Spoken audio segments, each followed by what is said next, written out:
വേഗം വാ, ഫ്ലൈറ്റ് പോകും. അമ്മ പഴയ പോലെ പരിപാടി തന്നെ. ഏയ് എന്താ ഭാരതീയമേത്? മോനെ യാത്രയാക്കുമ്പോ സന്തോഷത്തോടെ യാത്രയാക്കണ്ടേ?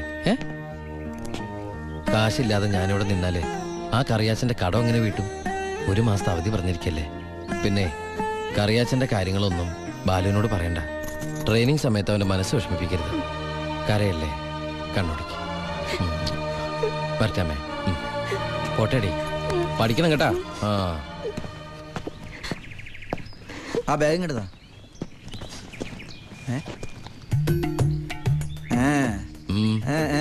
എന്താ കണ്ടില്ല, യാത്ര പറഞ്ഞില്ല അല്ലേ?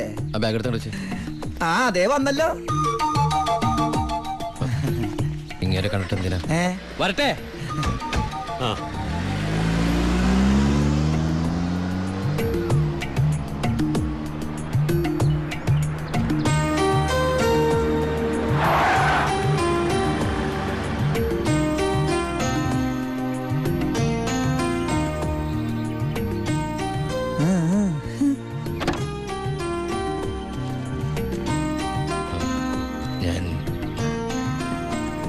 സത്യമായിട്ടും ദുബായിലേക്ക് തന്നെയാണോ പോണേ? സത്യമായിട്ടും. ശരിക്കുള്ള ദുബായിലേക്ക്? അതെ. താങ്ക്സ്. ആരോടൊന്നും പറയാത്തതിന്.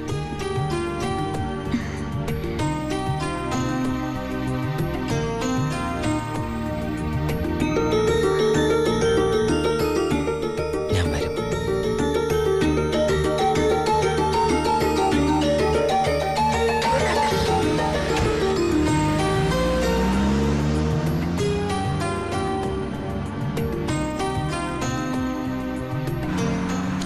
അപ്പൊ എന്റെ റോള് കഴിഞ്ഞല്ലേ? അതെന്താ? നീ ഇപ്പൊ ശരിക്കും ദുബായി പോവില്ലേ? ഞാൻ എയർപോർട്ടിൽ വന്ന് ടാറ്റ പറഞ്ഞ് യാത്ര അയക്കാനല്ലേ കൂടെ വരണത്? നീ വരുന്നുണ്ടോ ദുബായിക്ക്? എനിക്കതിന് പാസ്പോർട്ടും വിസ ഒന്നും ഇല്ലല്ലോ. ഈ ദുബായി പോകാൻ പാസ്പോർട്ടിന് വിസയുടെ ഒന്നും ആവശ്യമില്ലേ. വെറും ചങ്കൂറ്റം മാത്രം മതി. ചങ്കൂറ്റോ? അതേത് ദുബായി? വാളയാർ.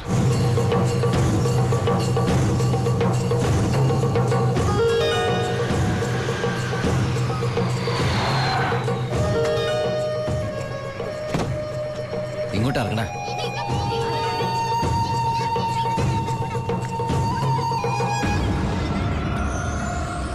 ആ കാണുന്ന വീടാ.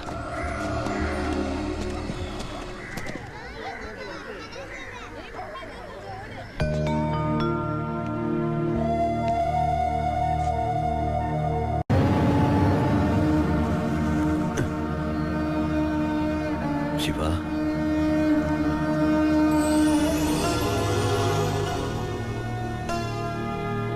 ഒക്കെ പോയടാ.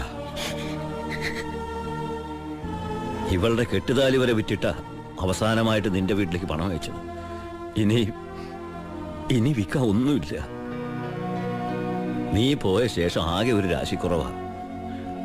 ഒരു ലോഡ് പോലും മനസമാധാനത്തോടെ കടത്താൻ പറ്റിയില്ല. ലോഡടക്കം 4 വണ്ടി പോലീസ് പിടിച്ചു. ചിന്നാടന്മാരുടെ ഒറ്റായിരുന്നു. കയ്യിലെ കാശ് തീർന്നപ്പോ രണ്ടും കൽപ്പിച്ച് ഞാൻ ആ പഴയ കുപ്പായം എടുത്തിട്ടു. ലോഡുമായിട്ട് വരുന്ന വഴിക്ക് മുന്നിൽ പോലീസ്.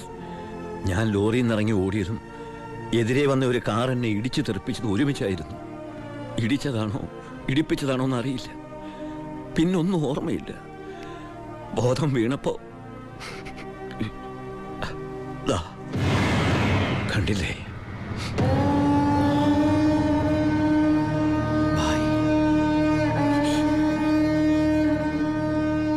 ചികിത്സയ്ക്ക് ലക്ഷങ്ങളായി. വീടൊക്കെ ആ വഴിക്ക് പോയി. കാലു പോയതോടെ ഞാൻ ഒന്നിനും കൊള്ളാത്തവനായി. വെറും വേസ്റ്റ്. വണ്ടി ഓടിക്കണമെങ്കിൽ വലതുകാലം വേണ്ടടാ ആക്സിലേറ്റർ ചവിട്ടാൻ. പോലീസ് വരുമ്പോ ഇറങ്ങി ഓടാനും വേണ്ടടാ കാല്. ഞാൻ ഒന്ന് ട്രൈ ചെയ്യാന്ന് പറഞ്ഞതാ, പക്ഷേ അപ്പൊ സമ്മതിച്ചില്ല.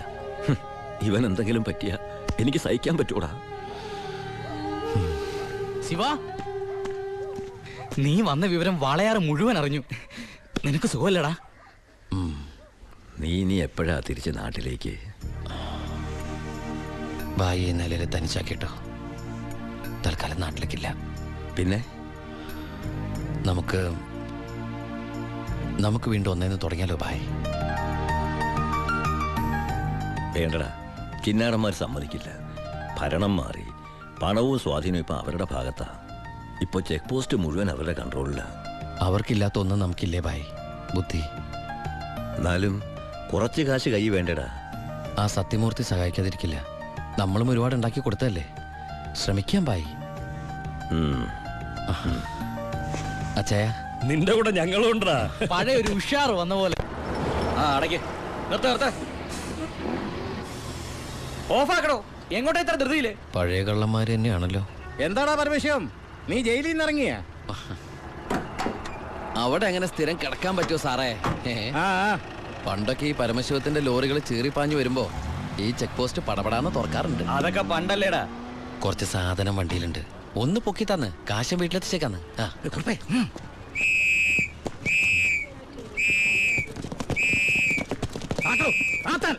ഞാൻ പറയാതെ ഒറ്റ വണ്ടി കടത്തി വിടരുത്. എന്താ സാർ പ്രശ്നം? എന്താ നിനക്ക് അറിഞ്ഞൂടാ?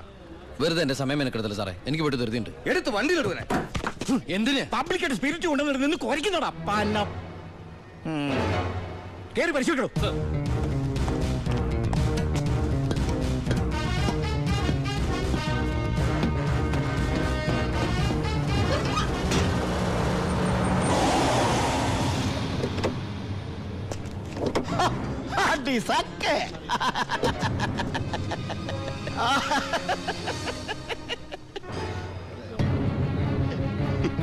എന്തായടോ സാറേ? ഇത് വെറും വെള്ള. വെള്ളോ? ഒന്നുകൂടെ ഒന്ന് മണത്ത് നോക്കടോ. എങ്ങനെ മണത്ത് നോക്കിയാൽ ഇത് വെറും വെള്ള.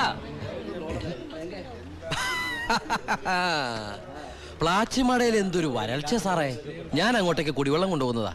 പച്ചവെള്ളം വിറ്റിട്ടെങ്കിലും നമ്മൾ ജീവിച്ച് പൊക്കോട്ടെ സാറേ. അല്ല സാറേ, കുടിവെള്ളം കൊണ്ടുപോകുന്ന അറസ്റ്റ് ചെയ്യാൻ മാത്രമുള്ള കുറ്റമാണോ? അല്ല, നമ്മളോട് കുറച്ചാളില്ലാത്തോണ്ട് നിയമം മാറിയതൊന്നും അറിഞ്ഞില്ല. പോരാത്തതിന് ഇന്നത്തെ പത്രം വായിച്ചിട്ട് 5-6 ദിവസമായി സാറേ. നിന്ന് ചിലക്കാതെ വണ്ടി എടുത്തോണ്ട് പോടാ. അല്ല സാറേ, സാർ എന്നെ പണ്ട് ഒരുപാട് സാറേന്ന് വിളിച്ചിട്ടുള്ളല്ലേ. എന്റെ കയ്യിൽ നിന്ന് ഒരുപാട് കാശ് വാങ്ങിച്ചിട്ടുള്ളല്ലേ. ഞാൻ ജയിലിൽ നിന്ന് വന്നപ്പോ പലരും പറഞ്ഞിട്ട് ഞാൻ വിശ്വസിച്ചില്ലേ സാറേ. സാറൊക്കെ പഴയ സാറല്ല, പുതിയ സാറുമാരുടെ സാറാണെന്ന് പറഞ്ഞു സാറേ. നിർത്തണ നിന്റെ ഈ സാറ് വിളി. നീ ഏതർത്ഥത്തിലാ ഈ സാറേ എന്ന് വിളിക്കുന്നത് എനിക്ക് നന്നായിട്ട് മനസ്സിലായി. അപ്പൊ ഞാൻ ഉദ്ദേശിച്ച സാറ് മനസ്സിലായി. സന്തോഷം. വരട്ടെ സാറേ. വെറുതെ സാറേ. എന്താ സാറേ? വിട് സാറേ. സാറേ ഹായ്. അടി സാക്കേ വർക്കിച്ചായോ? എന്നാടോ ഒരു സ്നേഹമില്ലാണ്ട്?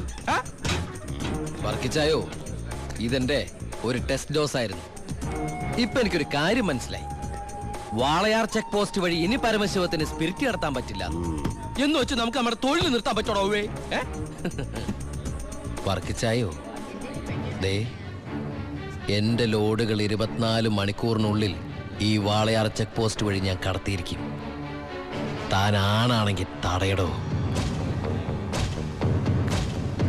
ചേട്ടായി, ഇന്ന് അവന്റെ ലോഡുകൾ കേരളത്തിലെത്തിയാൽ പിന്നെ നമ്മൾ ഗോപി വരച്ചാ മതി. ഞാൻ ജീവിച്ചിരിപ്പുണ്ടെങ്കിൽ അവന്റെ ഒരു പുണ്ണാക്കം കടന്നു പോകില്ല.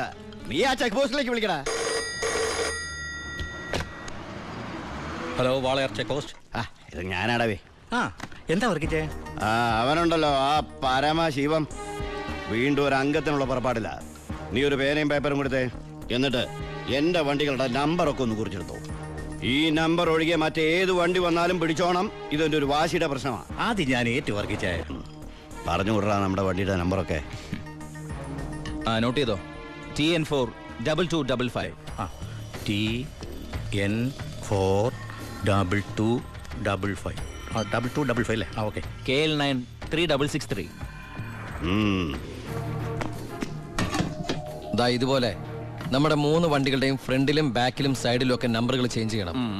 അതിനുശേഷം ആദ്യം ചെക്ക് പോസ്റ്റ് കിടക്കേണ്ടത് നമ്മുടെ ഈ 3 ലോറികളായിരിക്കണം. ആദ്യത്തെ വണ്ടിയിലെ കിളിയായിട്ട് നീ ഉണ്ടാവണം. ആര് ചോദിച്ചാലും ചിന്നാടന്റെ ലോഡാന്ന് പറഞ്ഞാൽ മതി.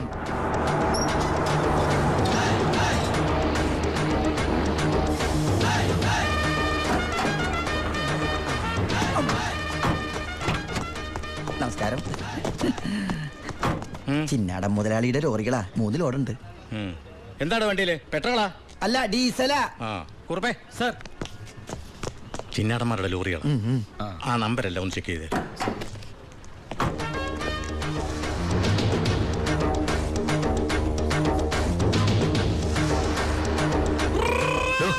എന്താ സാറേ? എന്താടോ കോഡ്? കാലാപ്പാനി ചിന്നാടന്റെ കാലാപ്പാനി. എല്ലാം ഓക്കെയാണ് സർ. ശരി ശരി എന്റെ കന്നിലോടാണ് സാർ അനുഗ്രഹിക്കണം. ശരി, ശരി. ഒന്ന് പൊക്കിക്കൊള്ളൂ. ആ വണ്ടി പോട്ടെ, എടുത്തോ. ആ വിട്ടോ.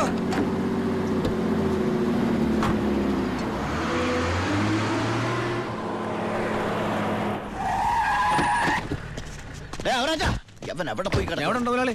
എന്താ മുതലാളി? ചെക്ക് പോസ്റ്റിലൊക്കെ പറഞ്ഞു കോഡ് മറക്കണ്ട, കാലാപ്പനി. ശരി മുതലാളി, ശരി.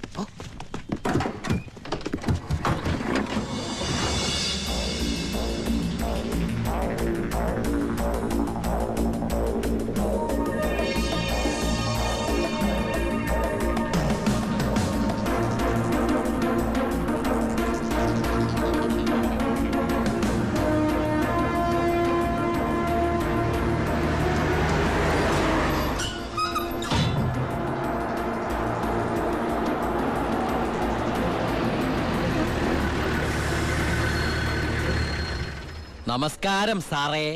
നീ എന്നെ സാറിന് വിളിക്കരുത്. സോറി സാറേ. ഡാ, അയ്യാ, ഒന്ന് പൊക്കി തരണേ. പൊക്കി തരാവടാ.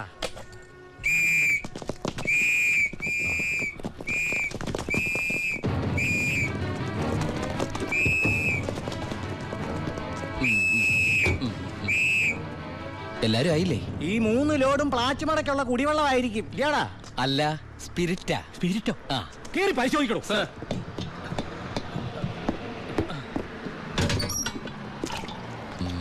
അമ്മയ്ക്കൊക്കെ സുഖമല്ലേ സാർ? ഇവിടെ ഉള്ളവരൊക്കെ ഉണ്ണാക്കന്മാരെന്നാണോ നിന്റെ വിചാരം? എനിക്ക് മാത്രമല്ല സാറേ, ഇവിടെ നിൽക്കുന്ന കംപ്ലീറ്റ് ആൾക്കാരുടെ വിചാരം അതാണ്. ആ, സ്പിരിറ്റാ സർ, ഇതിലെ സ്പിരിറ്റാ സർ. ഇതിലും സ്പിരിറ്റാ. പറയുന്ന അവരുടെ ഒരു സ്പിരിറ്റ് ഉണ്ടല്ലേ സാറേ? കൈയെടുക്ക് സാറേ. ഏയ്,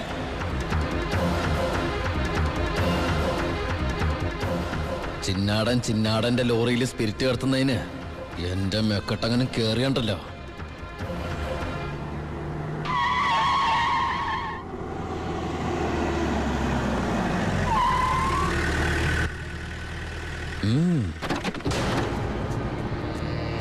ഹായ്, അടിസാക്കേ. എവിടെയായിരുന്നു ഔവേ? വണ്ടിയുടെ മുമ്പിലല്ലോ എസ്കോട്ട് വരുന്നത്. ഇവരെന്നെ സംശയിച്ചില്ലയോ? നീ വടാ അവിടുന്ന്. എന്നതാണോ പ്രശ്നം? ഈ ലോറികൾ ആരെന്നുള്ളതാ പ്രശ്നം. ഇതെന്റെ ലോറികൾ തന്നെ. ആ, കേട്ടല്ലോ, എല്ലാരും കേട്ടല്ലോ. കള്ള സ്പിരിറ്റുമായിട്ട് വന്ന ഈ 3 ലോറികളും നമ്മുടെ ബഹുമാനപ്പെട്ട വർക്കിച്ചിന്റേതാണെന്ന്. ഇത് നമ്മുടെ ലോറികളല്ല. അത് തന്നെയാണോ ഞാനും പറയാൻ വന്നത്. ഇത് നമ്മുടെ ലോറികളല്ല. ഇത് വർക്കിച്ചിന്റെ ലോറി എന്നെ ഇത് കൊച്ചുവളുടെ പേരിലായിട്ടിരിക്കുന്നത് ചഞ്ചൽ. ഇത് എന്റെ ലോറികളെ അല്ല. അല്ലേ?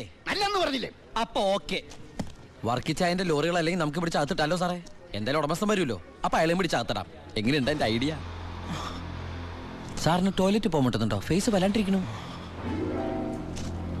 വർക്കിച്ചായ ഒന്ന് ഇങ്ങോട്ട് വന്നേ. വന്നേന്ന് ഇങ്ങോട്ട് വന്നേന്ന് ഞാനല്ലേ വിളിക്കണേ. വർക്കിച്ചന് ലോറിയിൽ ലോഡ് അടക്കം വൻ നഷ്ടം വരുമെന്ന് എനിക്കറിയാം. വർക്കിച്ചന്റെ വണ്ടികളുടെ നമ്പർ ഉപയോഗിച്ച് എന്റെ ലോറികൾ 1 മണിക്കൂർ മുമ്പ് പാലക്കാട് അതിർത്തി കടന്നു. ഇനി മഷിയിട്ട് നോക്കിയാലും കിട്ടില്ല. എന്തിനാ വർക്കിച്ചൻ എന്റെ റൺവേ കയറി കളിച്ചത്? അതുകൊണ്ടല്ലേ ഞാൻ കയറ്റി കളിച്ചത്. ഇനി എന്റെ റൺവേ കയറി കളിച്ച ഇതൊരു സാമ്പിൾ വെടിക്കട്ട. തൃശൂർ പൂരം കാണാൻ പോകുന്നേ ഉള്ളൂ. വരട്ടടവേ. ഒന്ന് തള്ളിക്കേ. അയാളെ വിളി സാറേ, ഒന്ന് പൊക്കിക്കേ.